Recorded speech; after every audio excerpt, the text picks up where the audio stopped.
The story of the failed mission to take over Gaza is one of the most significant military events in recent memory, not only because of the scale of operations involved, but because of the weapon system that shifted the balance of power almost overnight. Iran's Arad missile system became the centerpiece of this conflict, and its performance in the battlefield demonstrated how technology, design, philosophy, and strategic deployment can decide the outcome of wars that many initially thought had a predictable trajectory. When Israel began intensifying its operations with the aim of pushing deep into Gaza, the campaign was built around the assumption of overwhelming air and ground superiority. For years, the Israel Defense Forces relied on rapid mobilization, precision strikes, and electronic warfare dominance to overwhelm adversaries. Gaza, a densely populated strip, was always going to be a difficult battlefield. But the expectation was that fortified positions, militant cells, and even tunnel networks would eventually collapse under the pressure of superior firepower.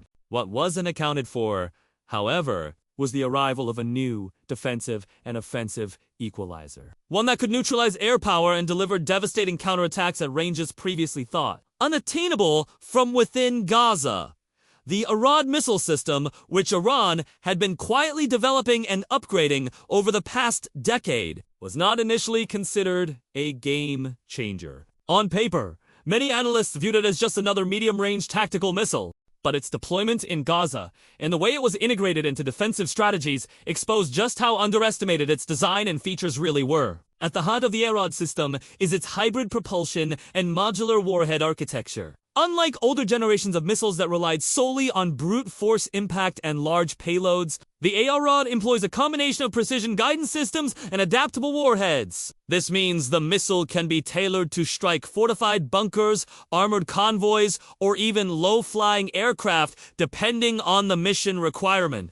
The flexibility gives commanders on the ground the ability to adapt in real time, shifting strategies as the battle unfolds rather than being locked into a one-size-fits-all approach. From a performance perspective, one of the standout aspects of the Arad is its range. Reports indicate that the missile can cover distances between 200 to 700 kilometers, depending on the variant, which allows it to strike far beyond immediate front. In the context of Gaza, this range meant that Israeli staging areas, supply depots, and even air bases deep inside Israeli territory were suddenly vulnerable.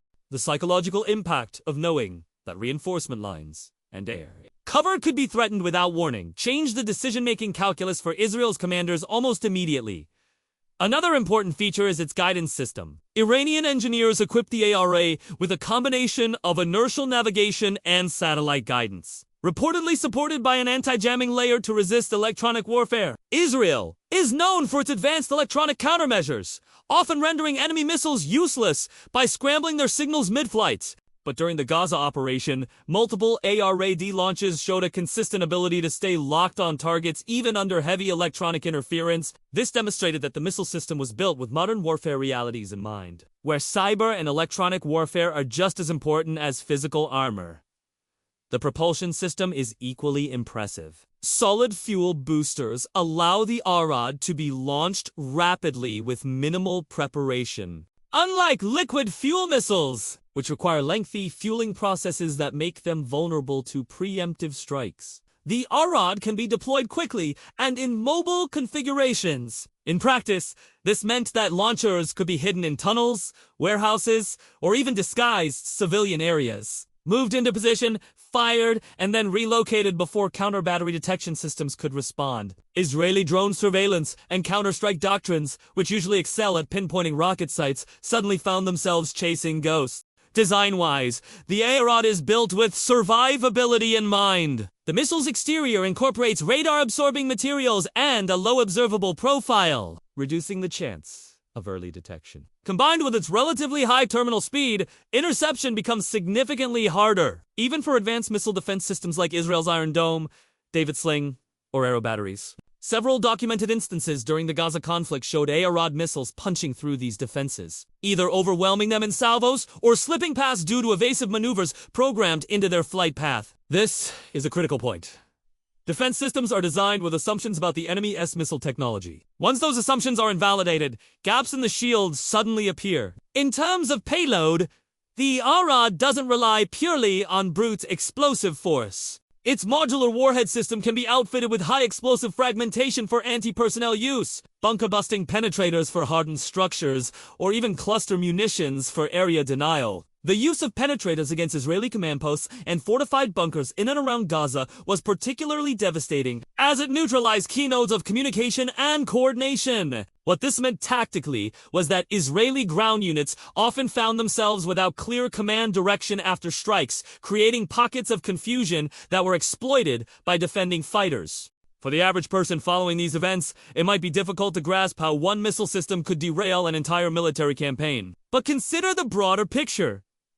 Modern warfare relies heavily on logistics, communications, and the ability to project force without fear of counterattack. If you suddenly introduce a weapon that can target command centers, supply hubs, and reinforcement routes with precision and regularity, you don't just inflict damage, you paralyze the entire structure of military planning. That's what the Arad accomplished. On the battlefield, reports indicated that the first waves of Arad launches came as a shock. Initial Israeli incursions were met with resistance, but as armored units began pushing further into Gaza, precision strikes landed not just on the advancing columns but on the staging grounds behind them. Convoys bringing in ammunition, food, and reinforcements found themselves under fire. Air bases that normally operated with impunity suddenly had to divert resources to defense, scrambling aircraft to intercept threats instead of providing ground support. The chain reaction slowed the momentum of the offensive to a crawl. The unique selling point of the ARADISNT, just its performance spec set, USC, the way it was integrated into a broader strategy of asymmetric defense. Iran and its allies understood that Gaza would never be able to match Israel tank for tank or the goal wasn't to outgun the IDF, but to neutralize the strengths that Israel relied upon most heavily. By deploying a missile system that could bypass defenses and directly threaten infrastructure, the defenders forced Israel to fight on unfamiliar terms. There's also a cost-benefit angle to consider. Developing and producing an ARAD missile is far cheaper than building and maintaining an Iron Dome battery or deploying advanced aircraft to patrol the skies. Every successful missile launch that costs perhaps a fraction of an F-35 sortie not only inflicted material damage, but also forced Israel to burn through expensive interceptors and operational budgets. Over time, this kind of economic attrition compounds into a strategic disadvantage. Looking at the design lineage, the RRD is thought to be an evolution of earlier Iranian missile families, such as the Fadeh and Zulfiqar series, with improvements in range, guidance, and payload modularity. What makes it distinct is its balance between mobility and lethality. It doesn't need massive launch platforms or visible infrastructure. In Gaza, much of the system's effectiveness came from its concealability launchers, emerging briefly from hidden positions, firing their payload, and vanishing before satellites or drones could react. This is asymmetric warfare in its purest form, using agility and surprise to offset numerical inferiority. From a technical performance standpoint, one of the less talked about but crucial aspects of the Arad is its accuracy. Missiles are only as good as their ability to hit what they aim for. Open source analysis suggests a circular error probable CEP of under 10 meters for some variants. In layman's terms, that means the missile has a very high probability of landing within 10 meters of its intended target. 4 hardened structures. This is devastating, as even near misses can cause critical damage. In Gaza, accuracy translated into the ability to strike specific Israeli positions without wasting precious munitions. The ripple effects of the Arad success in Gaza go far beyond the battlefield. 4 regional actors watching closely. The failure of Israel's mission signaled that traditional dominance could be challenged with the right mix of technology and tactics. Military planners from Lebanon to Yemen took note. The perception of Israel's invulnerability, which had long been a psychological advantage in conflicts, was suddenly shaken. The idea that advanced missile defense systems could guarantee safety was tested, and cracks in that narrative began to show. At the same time, the political ramifications are just as significant for Iran. The demonstration of the Arada's capabilities became a showcase moment, a way to project power without direct engagement. By showing that its technology could tip the scales in Gaza, Iran positioned itself as the central player in regional resistance movements. For Israel, the implications were sobering. It now had to rethink doctrines, budgets, and the very nature of its security strategy. The failure of the Gaza mission, when traced step by step, illustrates how the AROD's design elements worked together as part of a complete package. Rapid launch readiness, precision guidance, modular payloads, stealth design, electronic warfare resistance, and range flexibility all. These features may seem technical on paper, but on the battlefield, they translate into one thing: effectiveness. Effectiveness that neutralized air superiority, disrupted logistics, and ultimately denied Israel the ability to achieve its objectives in Gaza. When military analysts conduct post-operation assessments, they often look for the tipping point, the factor that caused momentum to shift irreversibly. In this case, it is clear that the AROD missiles were that factor. They didn't just inflict damage, they changed the rhythm of the entire campaign.